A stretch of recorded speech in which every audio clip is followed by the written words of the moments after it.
Best-selling author and Middle East expert Joel Rosenberg says it's not just radical Islam that threatens Israel, the U.S. and the West.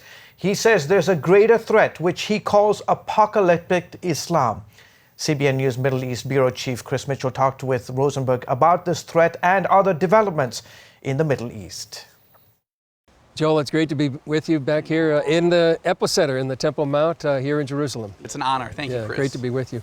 A lot of things have happened since we last talked, and especially the biggest development is Vladimir Putin has come into Syria in a big way militarily.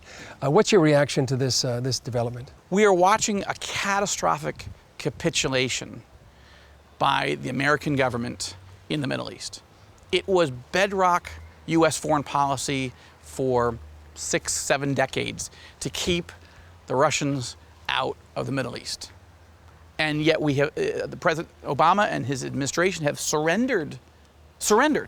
We have withdrawn, we have surrendered, we have ceded the playing field to Vladimir Putin, who is a czar rising. He's an imperialist, he's dangerous. And the fact that he is operating with abandon, with complete freedom, militarily, just a few miles north of Israel is stunning and incredibly dangerous. What are the consequences for the region and for Israel as well? From my perspective, the first question you have to ask is, are we watching the preparations for the war of Gog and Magog? When you look at the prophecies of Ezekiel 38 and 39, and if you conclude, as I have, that the historical detective work leads you to that Magog is Russia, then you are looking for an evil leader emerging in Magog, in Russia, who will form a military alliance with Iran and a group of other countries that will come against Israel in the last days from the north. Now, in the 2,500 years since Ezekiel wrote that prophecy, Russia and Iran never had a military alliance, where they were never even friends. The last time Russia ever took military operations of this magnitude in the Middle East was to invade Iran at the end of World War II.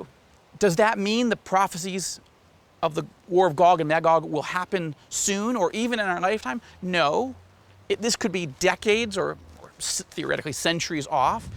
However, when you actually have Russia and Iran fighting on the same side, just miles north of the mountains of Israel, it does give you pause. Iran, who curses Israel every single day of the year, and every few days or every few weeks says we're going to annihilate the Jewish state, Israel's going to disappear. Look, I don't believe that Russian leaders, Putin namely, understand the apocalyptic eschatology or end times theology of Iran's leaders. I believe that Putin is a czar, he's an imperialist, he sees an opportunity. He sees President Obama cutting and running, surrendering, capitulating from the Middle East. He sees an opportunity to move. So I believe that Putin this is a power play for him, but he doesn't understand who he's working with.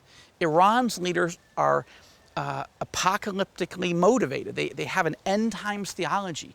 And that is so different from the way Putin sees the world. But the danger is that Putin could get hooked into an attack or a threat against Israel that he doesn't initially plan because he doesn't know who his partners are. In all of the things that are going on, what do people in the West, particularly the United States, need to know about what's happening here in the Middle East?